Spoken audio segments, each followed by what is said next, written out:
आज गंगा दशहरा है। गंगा दशहरे का मतलब जानते हो आप लोग? केवल गंगा जी का नाम ले लेने से, एक लोटा जल शंकर भगवान को आज समर्पित कर देने से, या गंगा जल का एक जरा सा छींटा शरीर पर पड़ जाने से 10 पापों से मुक्ति मिल जाती है। दशहरा का मतलब है 10 पाप से मुक्त हो। पहला पाप है किसी के घर का बिना पूछे कोई सामान उठाकर हमने भोग कर लिया हो, तो उस पाप से मुक्ति।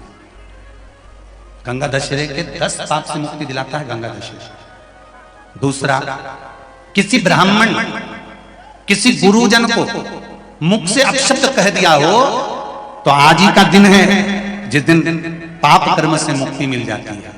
तीसरा, किसी स्त्री को, किसी नारी को, किसी कन्या के प्रति, स्त्री के प्रति, नारी के प्रति अगर गलत सोच लिया हो या गलत कर्म हमने कर दिया हो, तो उस पाप से मुक्ति गंगा दशहरा।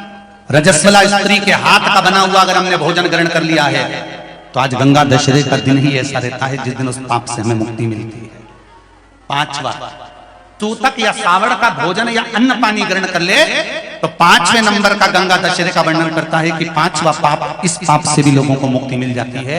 6ठे नंबर का वर्णन आया, किसी मंदिर की जगह पर या धर्म की जगह पर अपना कब्जा कर लिया हो, इससे मुक्त होने का एक साधन 6ठे नंबर का। 7वें नंबर का, झाड़ू लगाते समय छोटे छोटे जीव झाड़ू के नीचे मर जाते हैं, तो उसके पाप से मुक्ति गंगा दशहरे का दिन दिला देता है। 8वें नंबर का, जिस समय हम भोजन ग्रहण कर रहे हों और हमारे दरवाजे पर कोई व्यक्ति आकर बैठा हुआ है और हमने उसको भोजन का नहीं पूछा, उस दोष से वंचित हो जाए, उस दोष को समाप्त कर दे, वो गंगा दशहरे कर दे। 9वें नंबर का, बेटी के कन्यादान का सामान घर में रखकर उसका भोग करने पर जो पाप लगता है, 9वें नंबर का कहता है गंगा दशहरे का दिन उस पाप को धो देता है। 10वें नंबर का महाराज, यदि किसी तीर्थ में जाकर हमने कोई गलत काम करा होता है, तो गंगा दशहरे का ये आज का दिन हमारे पाप को वो धो देता है। ये गंगा दशहरे के 10